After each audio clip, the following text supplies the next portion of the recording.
Welcome to Job Sharing and Beyond, the Future of Work podcast that goes beyond the traditional 9 to 5.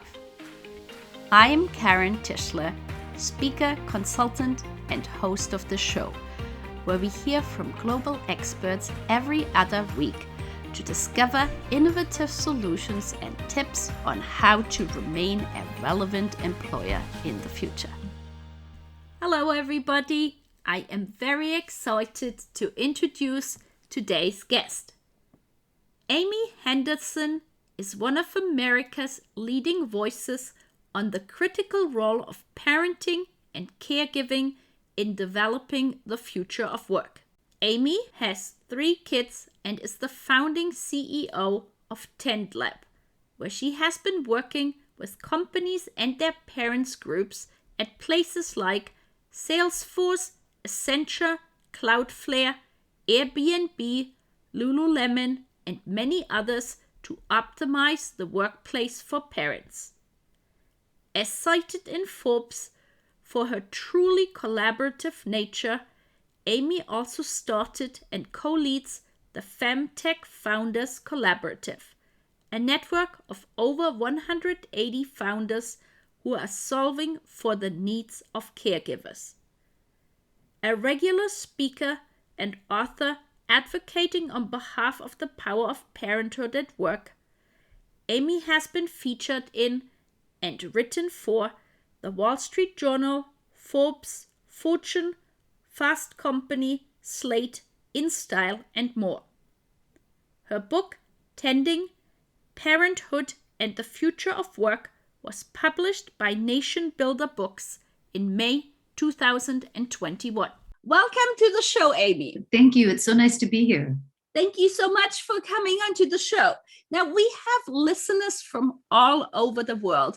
Could you share with them where are you calling in from and a particular maybe site or food for your area? Yeah, so I'm calling in from the San Francisco Bay Area, and I am a bit of a rare bird in that my family is 4th generation from San Francisco. And my grandfather, who is still with us, he's 98, he was the director of property for the city of San Francisco, and has a piece of the Golden Gate Bridge on his wall because he was involved in helping to get that up and running. Wow.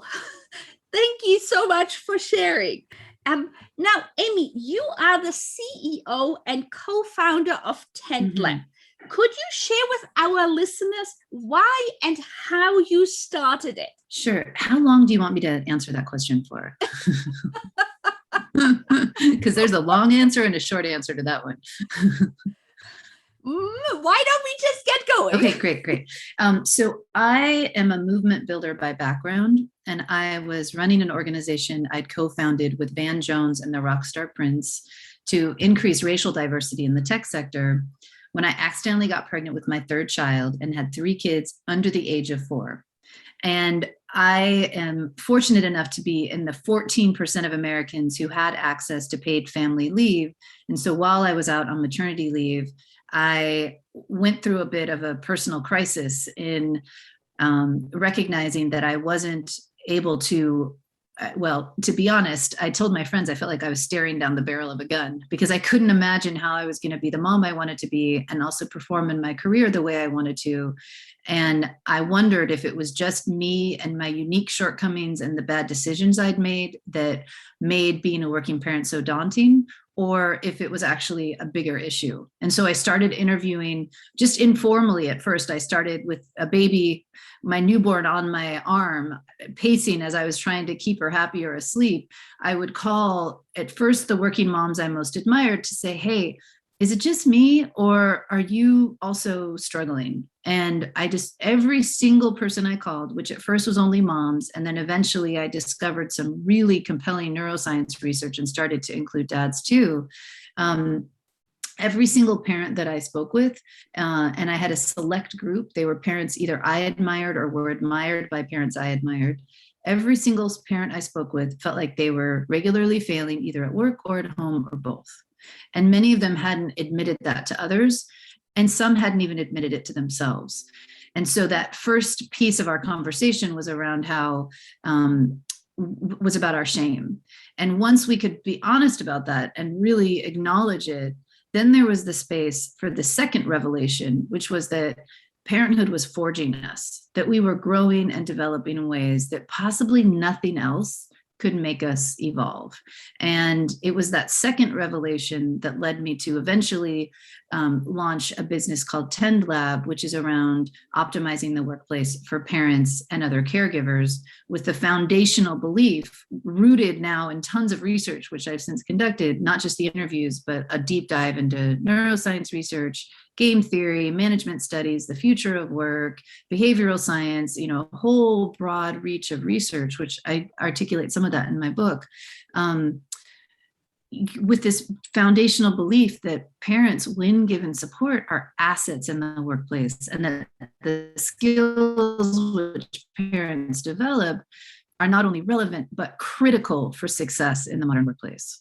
Thank you so much for sharing. And, it brings back my own memory when I had my children in the US and when they were little. And yeah, it's, I went back to work with my first one and he was still very little. And I so understand that, feeling being torn. And so what I try to understand is why, despite, all the reaches you have seen, how positive and how much people learn when they become parents, why do you still think that companies still see parents in a more negative view rather than in the potential that parenting brings? Yeah. Well, I think there's a couple of reasons for that. I think it's particularly bad in the US because we in the US are the only developed nation in the world that doesn't have a care infrastructure. We don't have paid family leave. We are the only nation in the world besides Papua New Guinea that doesn't have maternity leave, paid maternity leave. And we also don't have, like every other developed nation in the world does, we don't have subsidized early childhood education for all citizens regardless of income level. And what that means is that there is a disproportionate burden that is placed on parents in the US relative to parents in other countries. And for that reason, employers, and unfortunately, I think in many cases, rightfully so, assume that parents are going to be less available for their jobs than people who don't have kids, because people who don't have kids aren't burdened with this disproportionate amount of responsibility. Prior to COVID, nearly half of all Americans lived in childcare deserts where access to quality, affordable childcare did not exist. Now, because of COVID, up to half of all of those existing childcare centers we did have been closed, many permanently. So we have a childcare crisis in this country, which disproportionately impacts the ability of people with kids relative to people without kids to perform well in their careers. Before, I would say there was COVID, a lot of people never thought about caregiving. It was sort of this invisible aspect that it just sort of magically happened and it didn't take a lot of work. And I feel that literally having Zoom calls where kids are, around, that it has changed the awareness that it takes a lot of work, that it is not something where you can just quote unquote park a kid of young age somewhere and just pick it up, that it requires a lot of work. So what do you feel like with your conversations, how has the pandemic, changed the perception overall? Well, I think there's some positive things and some negative things that have happened around an employer's perception of the caregiving needs of their employees because of COVID. I think on the positive side, what we see is that employers are now meaningfully and financially more inclined to support their employees who are caregivers. And what's exciting about that is that in the past, there were some employers who would provide benefits to their parent employees, But the majority of the employers who provided that did it only for their high-end workers. So only when there was a real competition for quality talent would they provide those. And what we're seeing now because of COVID is that even companies that employ frontline workers are investing in childcare support for those workers because they know that it's critical for their business's ability to perform, that parents at all levels of income and performance within the company get that level of support. So I'm hopeful that that's happening, and that's happening to a pretty significant degree. On the flip side, what I'm concerned about is that we have seen what we call the Great She-Cession, where nearly 3 million women have left the workplace, the majority of them moms, during the pandemic because they can't, and I think rightfully so, they can't work full-time and also manage childcare. And I think that could set us back generations in terms of gender equality, not just in terms of the actual logistics of women leaving the workforce and then struggling to get back in if and when they are able to find childcare, which again is limited, but also in terms of the unconscious bias that exists in all of our minds. Prior to the pandemic, there were some great studies showing that women with children were, rated as significantly less competent, significantly less likely to get hired, promoted, to be seen as valid workers relative to their peers who had all the same characteristics without children. And so I'm afraid that could be exacerbated because of how visible it has been, the challenge that working moms, and I would say engaged working dads, face. And so while I'm hopeful that there are more resources being spent to support parents, and I'm hopeful that our current administration will be able to realize the vision that they've put forth, which is to consider care part of our infrastructure, like roads, like postal service, like all the things that we have in place that are critical to the functioning of a society. Hopefully we will start to think of care as part of that infrastructure.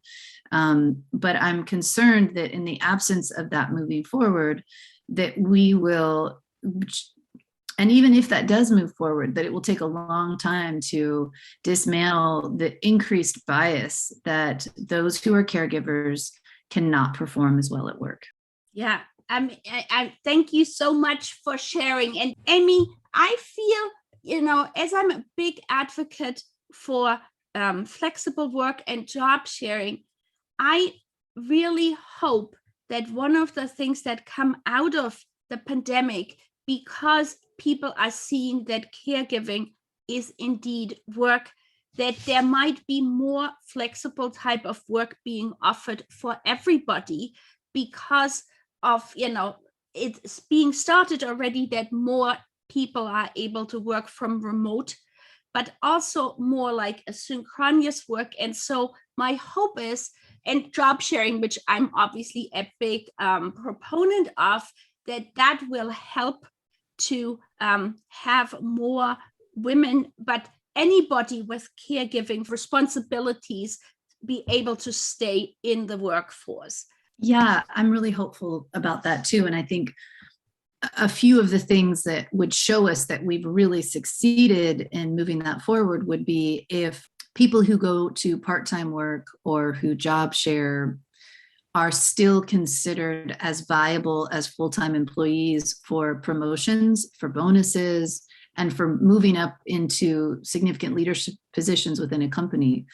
I would hate to see us backtrack and have a whole bunch of caregivers, which today would be mostly moms, but could also increasingly be men and other types of caregivers. I would hate to see that as we open up more flexible job opportunities, that this meant that people would they would maintain jobs at the sacrifice of their careers, meaning that they would remain employed, but they wouldn't have any upward mobility. I am really hopeful that we can start to disrupt this old belief that someone has to work 80 hours a week to be competent and credible and promotable. I couldn't agree with you more, Amy. And one of my favorite examples that I like to quote is SAP in Germany. For example, every management position that they write out, it has to be written out in a potential job sharing opportunity. And so it, and I love that. I know, right? And it actually, the last I heard about it, the majority of the people who are doing job sharing, these co-leaders are actually, there are more male co-leaders.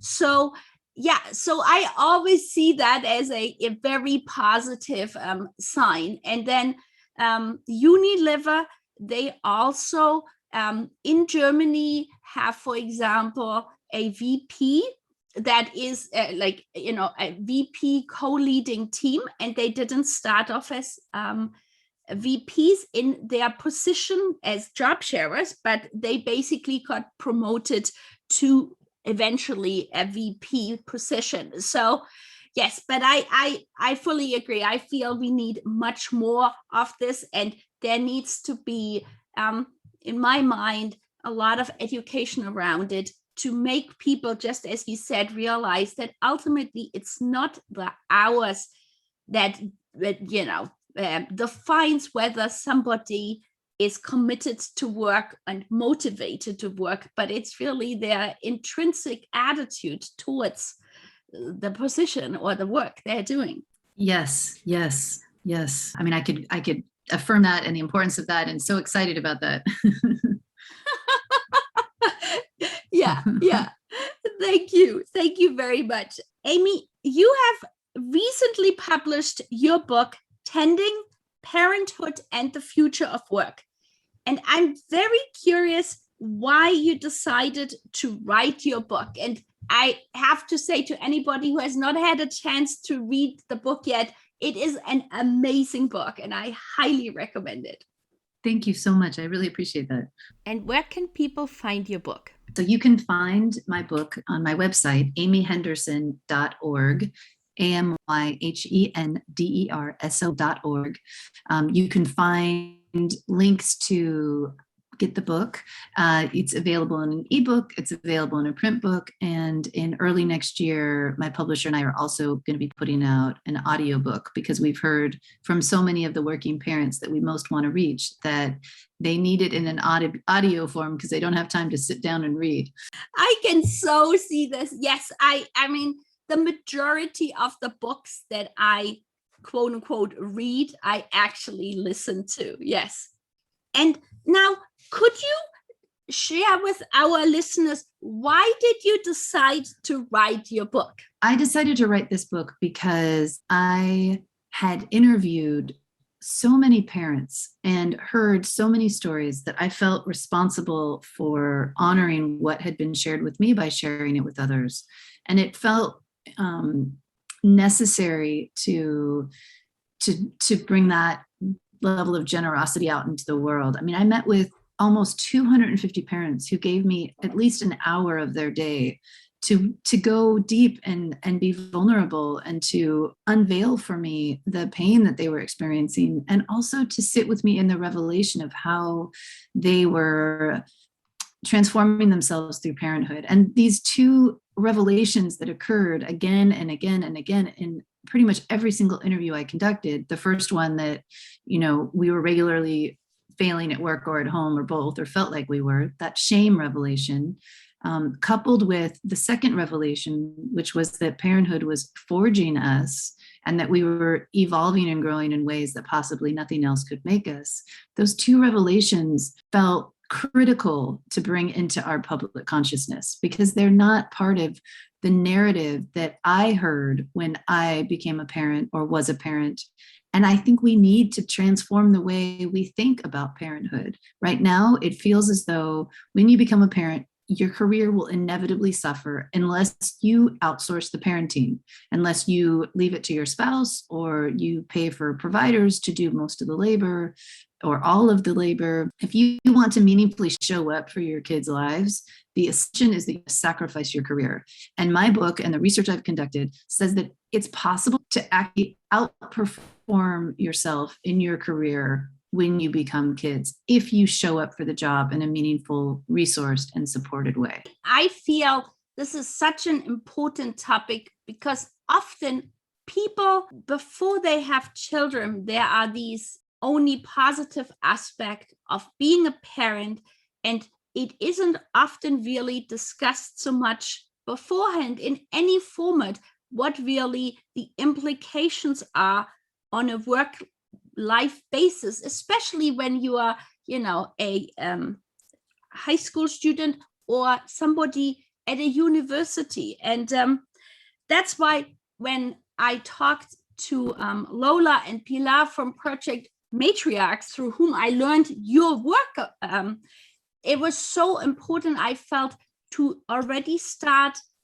early on, make people aware what the ramifications are, to be able to raise awareness and to make changes. And so thank you so much for writing this in a book to make people more aware. I felt as though if I didn't bring this out into the world, the burden of this information would crush me because it needs to be known. I completely agree. And now what I found so interesting in your book, which I was not really aware of, if you could share this with our listeners, how from a biological point of view, caregiving changes people, and not only the moms, but caregivers. At the beginning of our interview, I talked about the discovery of some neuroscience research that led me to include dads in my interview process. And here's what I found. There's a scientist, a neuroscientist, who teaches at the Yale School of Medicine. Her name is Dr. Ruth Feldman. And she's found that the greatest potential for plasticity in the adult human brain is in the years surrounding the birth of one's child. And get this, it's true not just for biological breastfeeding birth mothers, but for anyone of any gender, including dads who aren't even raising their own biological child. This level of transformation is available to everyone who shows up for the job. Everyone. When I discovered this, something in my mind shifted in a really significant way, and I started to look at the world with new eyes. And so I was open to considering that men could experience the same degree of transformation I'd experienced when I became a mom. And then I started interviewing dads, and I found that that was absolutely true. Men, especially men who took parental leave in the absence of their partners, experienced profound transformations. And what was fun was I got to interview, in many cases, both the man and the man's partner, so his wife or his same-sex partner.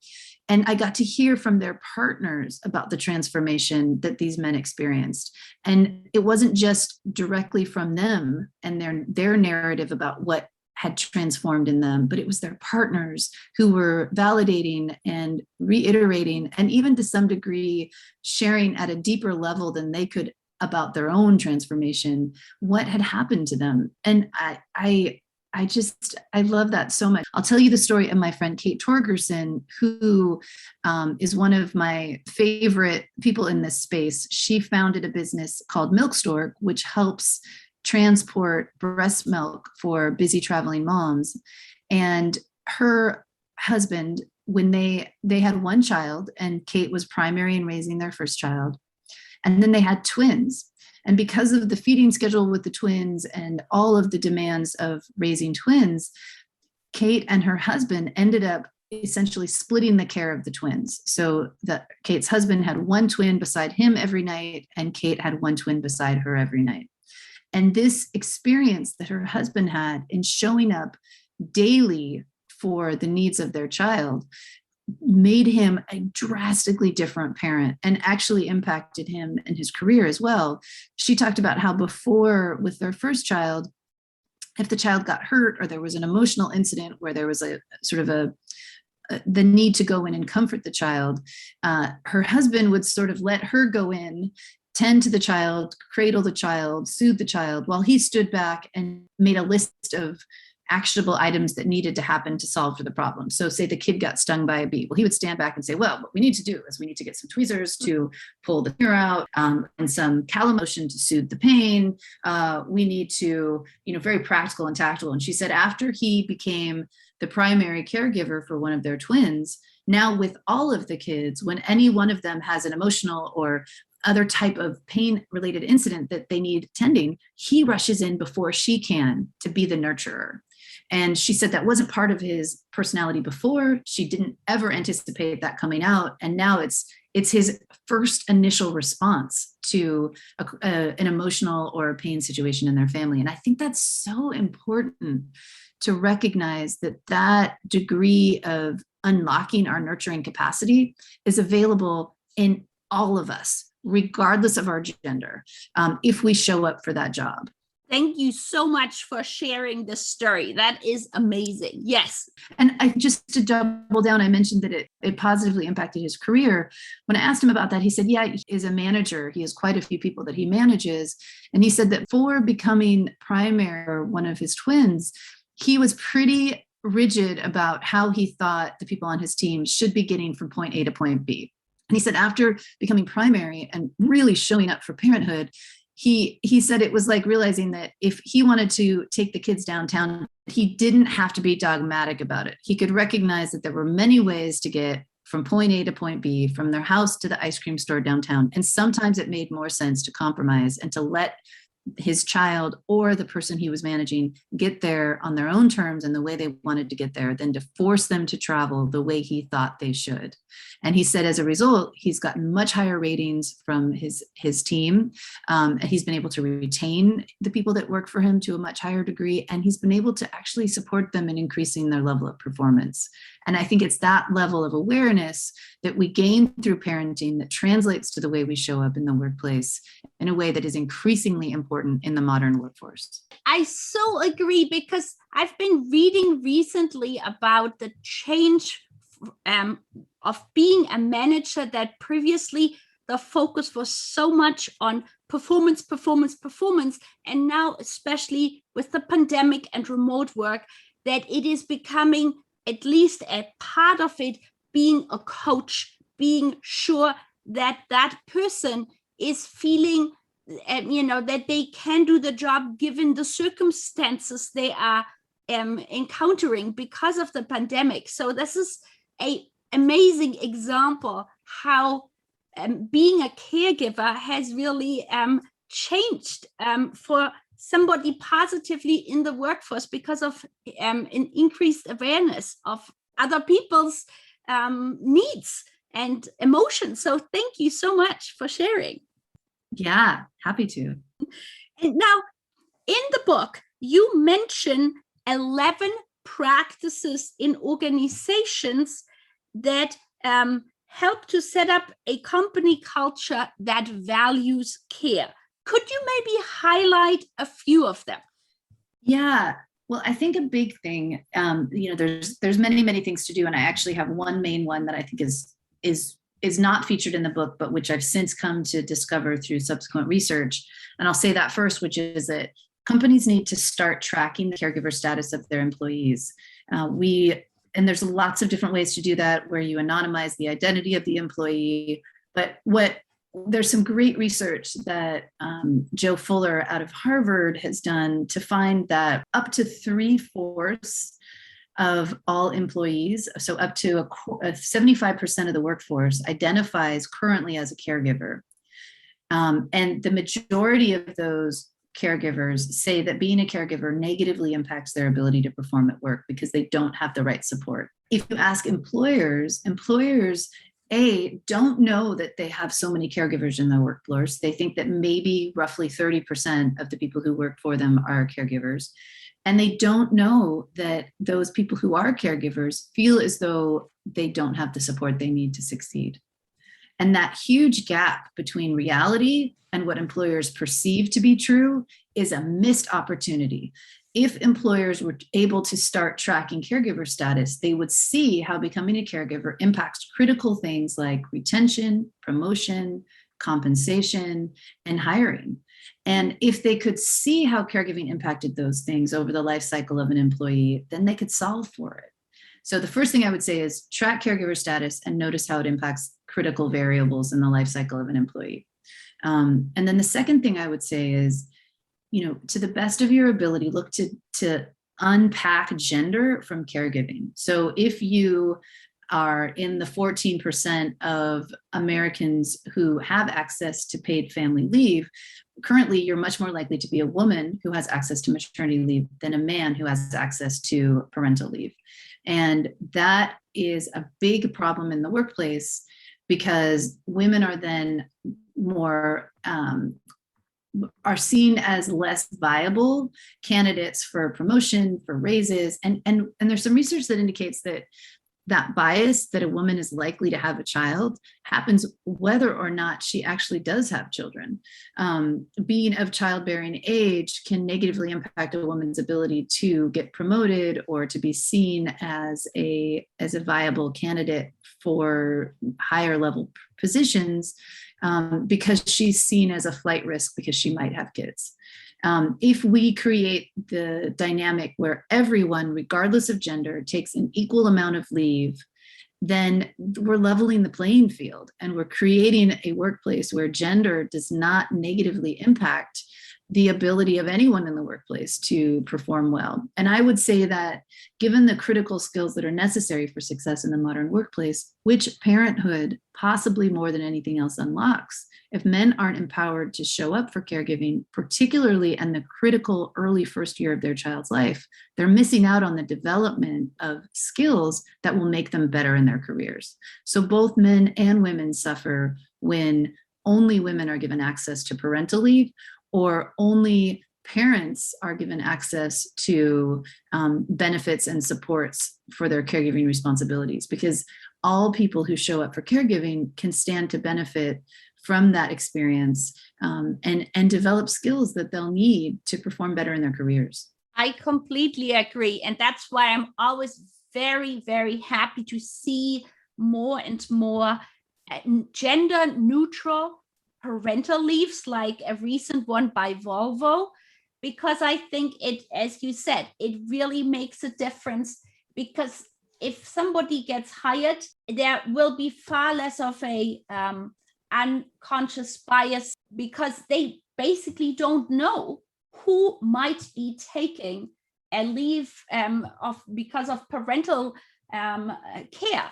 And I think one of the aspects with caregiving is also that, I guess, often people obviously would know that somebody is about to become a parent, but if somebody is looking after an elderly relative, it is far less often realized by a lot of the companies. And I've learned that there are so many transferable skills from there as well, from having more patience to stand up maybe for somebody's right, and advocating on behalf of of an elderly relative. Yes, it's really true. One of the quotes that I read from you is, one of the hardest things about TendLab is believing in it. The daily grind of believing in it while being in an environment that is not made for it is exhausting.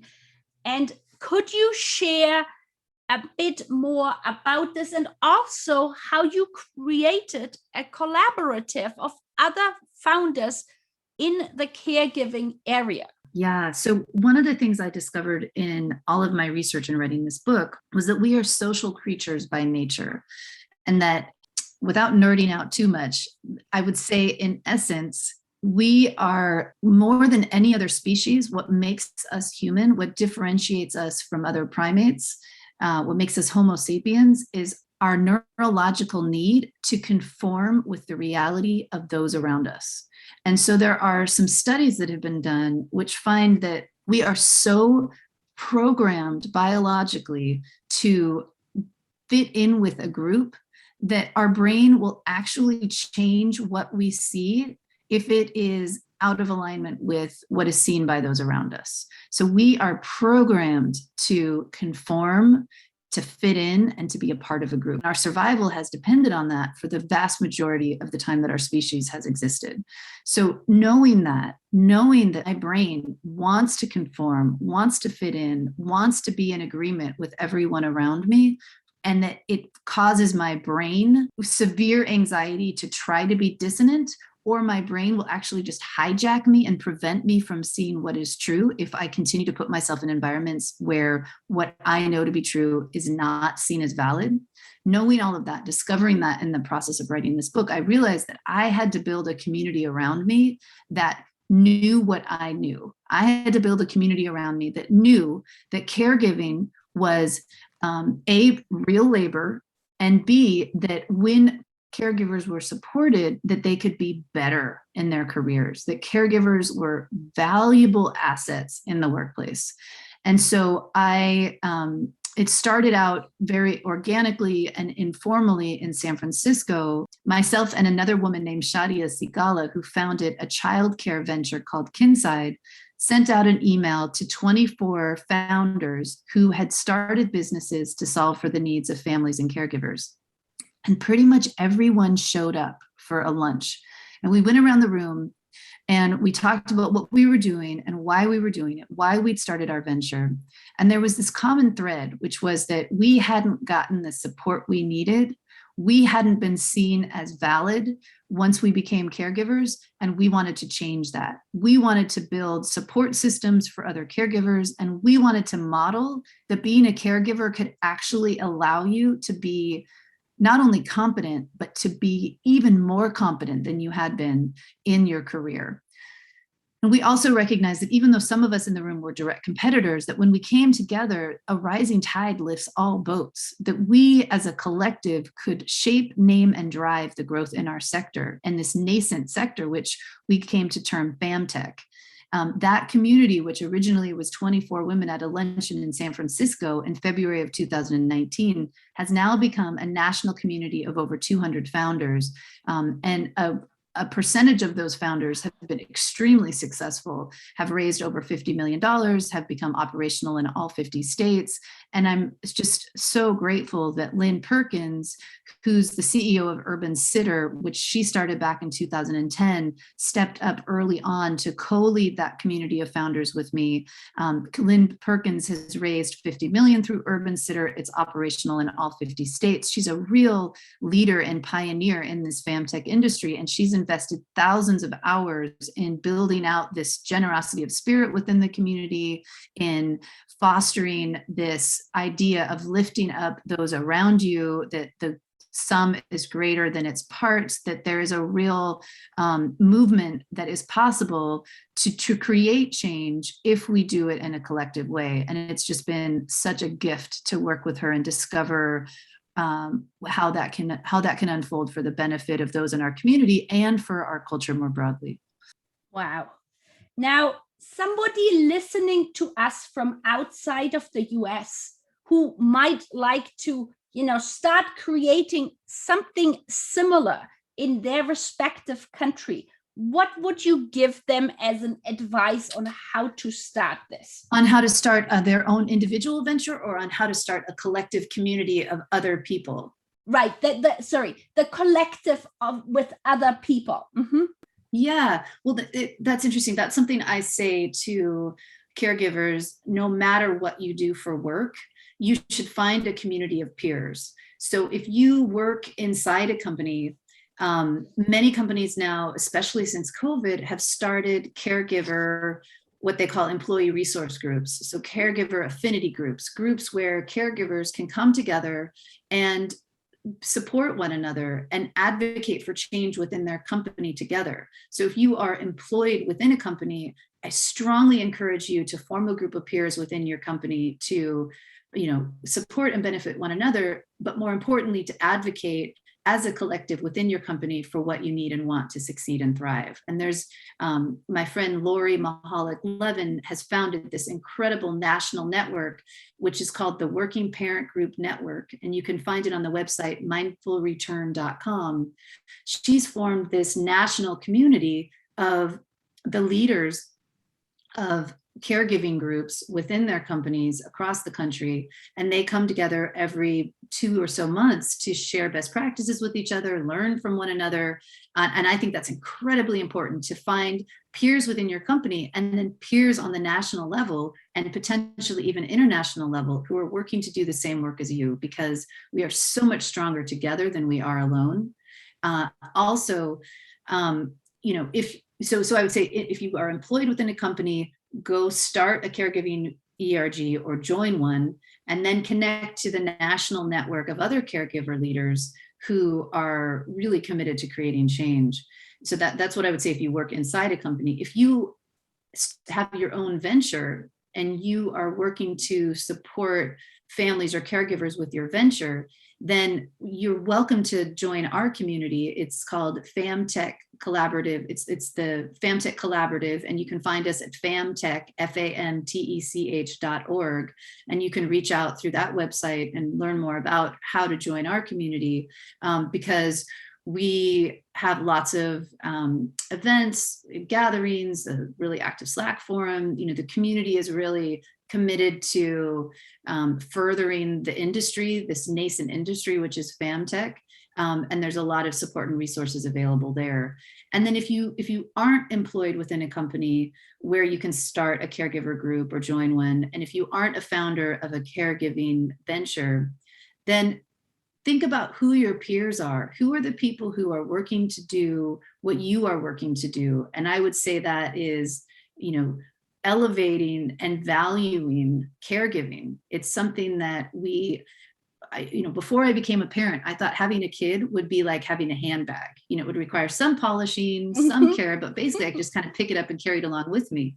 And then I became a mom and I went, oh my God, this is so much work. It's the hardest thing I've ever done. And that was before I went back to work.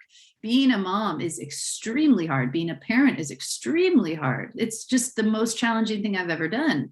And we need to be resourced and supported. And we need a community of peers who are doing the same so that we can see our journey reflected through theirs in a way that allows us to have greater compassion and understanding for ourselves. Thank you so much, Amy. That's amazing. And yes, I couldn't agree with you more. I think people always hear, oh, having a child will change your life. And I think it is really going from being responsible for oneself only to all of a sudden having another human being that one is responsible for and has to keep alive, especially in the beginning where there is very little communication coming back that one can encipher is just, I so agree. And now one of the things that I'm really trying to figure out is how can we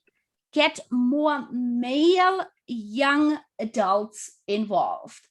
And when I talked with Abtha Garg from Promundo, which they put together the report for the state of the world's father, they could not find on a national basis worldwide any organization that focuses on having more male participants in the education and caregiving industries. And so, as you were explaining earlier, it clearly is across, from a biological perspective, any gender, it is the the act of caregiving that changes it on a biological level. So have you heard of any particular focused on young male adults organization, or any thoughts you might have? Yeah. Well, there are, there's a number of founders within the FamTech community who have started tech-enabled ventures to support and encourage dads to show up for caregiving in a more meaningful way, not as a career advocate, not in terms of their career avocation. So not to go into, say, nursing or teaching or any of the other industries that are traditionally considered caregiving industries, but more to show up as caregivers in their families. And one of them is called Dad Ventures, which is this really great tech community. It's a tech platform, but also a community that, and I love the founder.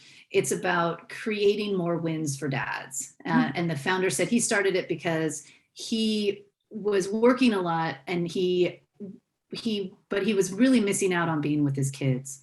And so he left his successful career to focus on how could he build a business that allowed him to show up for his family in a more meaningful way, and also allowed him to support other dads in doing the same. And so Dad Ventures is basically a tech platform that builds community around it, but also that lets dads have wins in their parenting experience. So for example, if you want to take your kids to Disneyland, it tells you how to hack the system.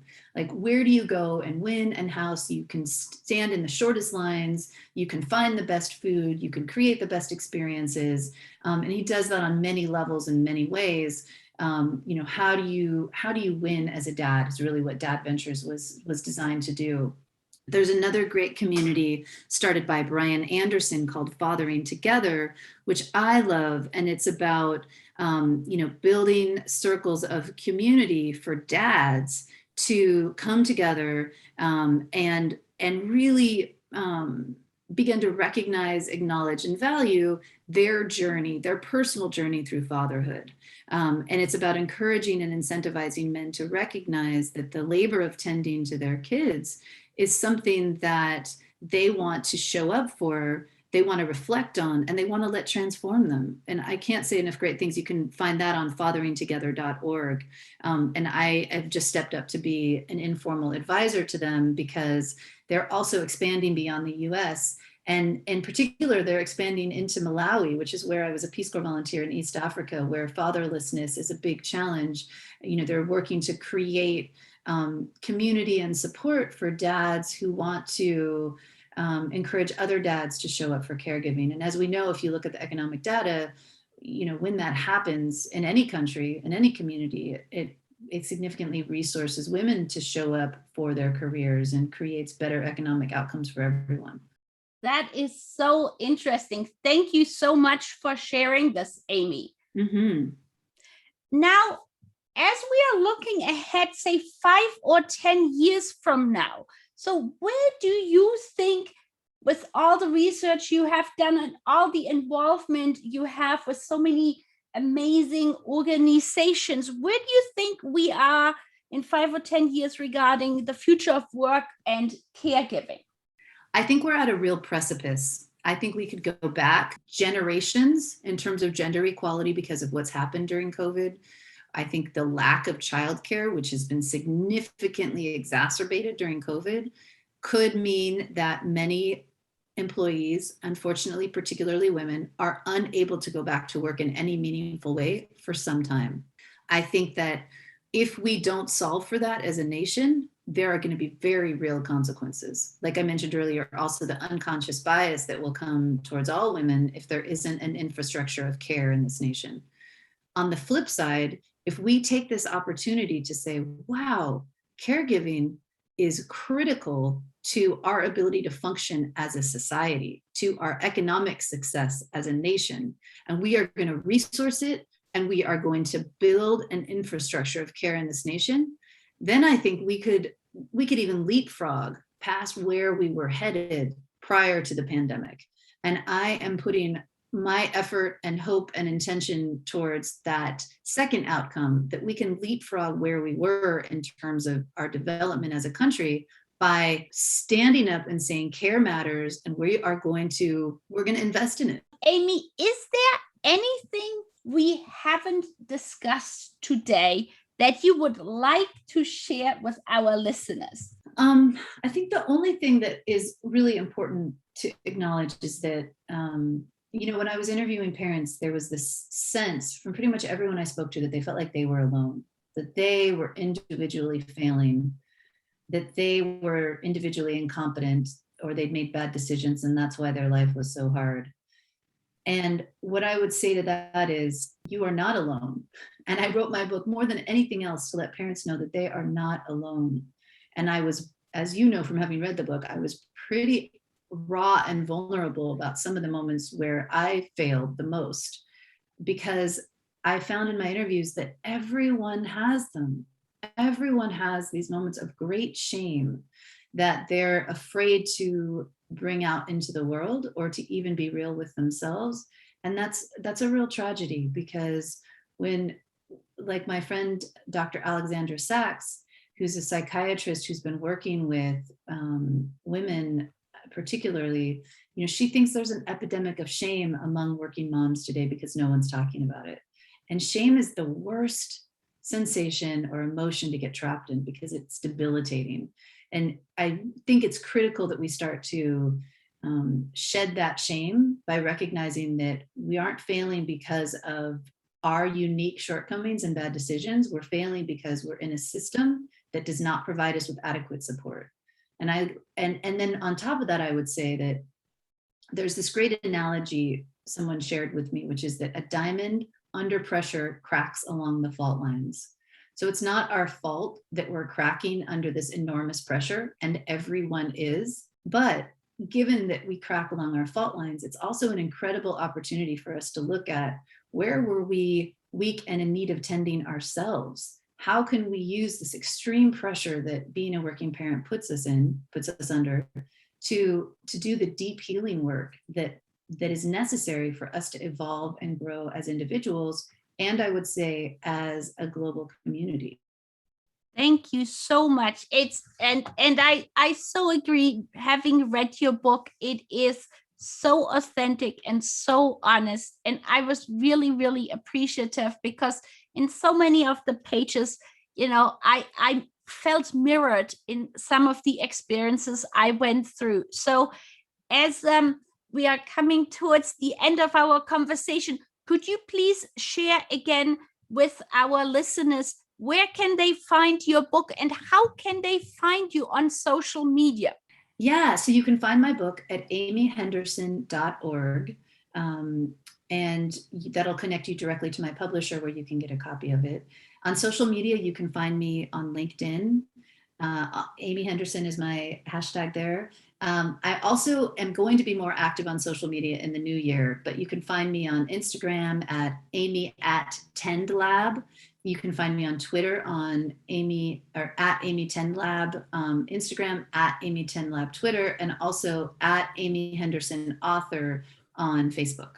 Thank you so much. And I will be sure to put all of this information and all the links in the show notes so people can find you and also have an opportunity to read your book.